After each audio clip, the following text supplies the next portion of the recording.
मालिश करते हुए मेरे 28 वर्षीय नौकर राजू ने कहा, मालकिन तेल से आपकी त्वचा खराब हो जाएगी। अगर आप बुरा ना माने तो इसे खोल दूं।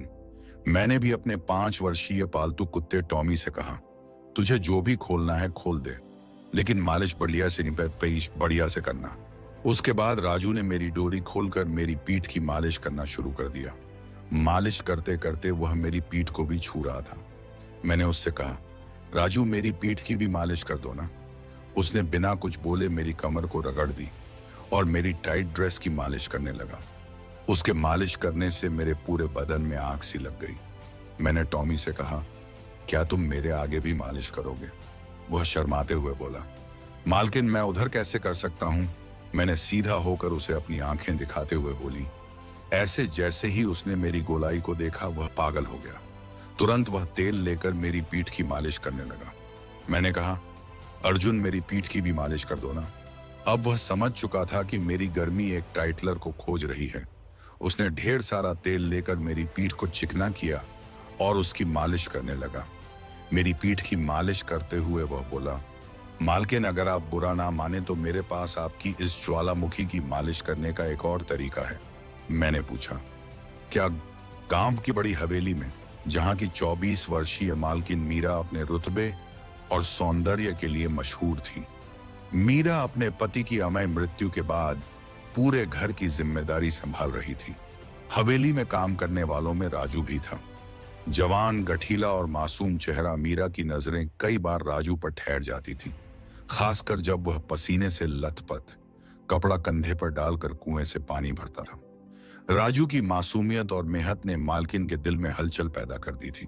धीरे धीरे काम के बहाने मीरा राजू को अपने पास बुलाने लगी।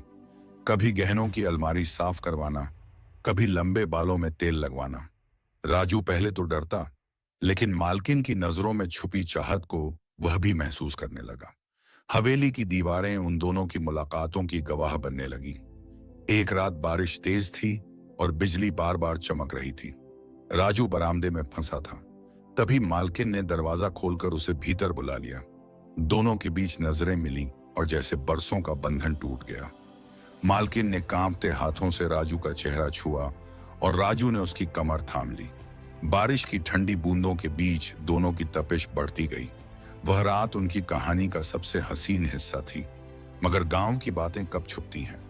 नौकर चाकर की कानाफूसी हवेली की देहरी लांग कर पूरे गांव में फैल गई। समाज के डर से मीरा को राजू को दूर करना पड़ा। राजू उस हवेली से चला गया, लेकिन उसकी सांसों में आज भी मीरा की खुशबू बसती है। मीरा आज भी उस बरसात की रात कांपते होंठ और राजू की उंगलियों की छुन को याद करके तन्हा रातें काटती है। हवेली की मालकिन मीरा के रुतबे का पूरा गांव दीवाना था, लेकिन उनके अकेलेपन को कोई नहीं जानता था।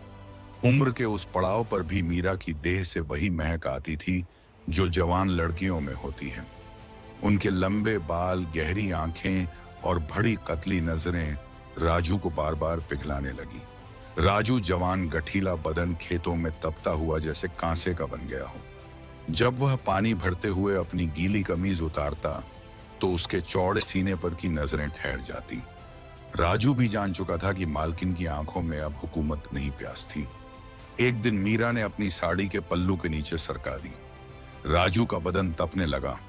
मीरा ने राजू को पास खींचा, उसके पसीने से भीगे बदन को अपने सीने से लगा लिया।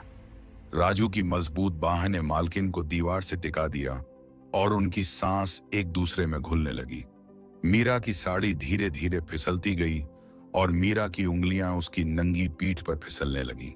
यह पहली बार था जब हवेली की मालकिन ने अपनी हदें लांघ अपने ही नौकर के आगोश में खुद को सांप दिया। बारिश की बूंदों की तरह राजू के होंठ मीरा की देह पर उतरते गए। गले से कंधे तक, कमर से नाभि तक राजू की गर्म सांसों ने मीरा की प्यास को तृप्त किया और हवेली के उस कमरे में चाहत की धड़कनें गूंजती रही।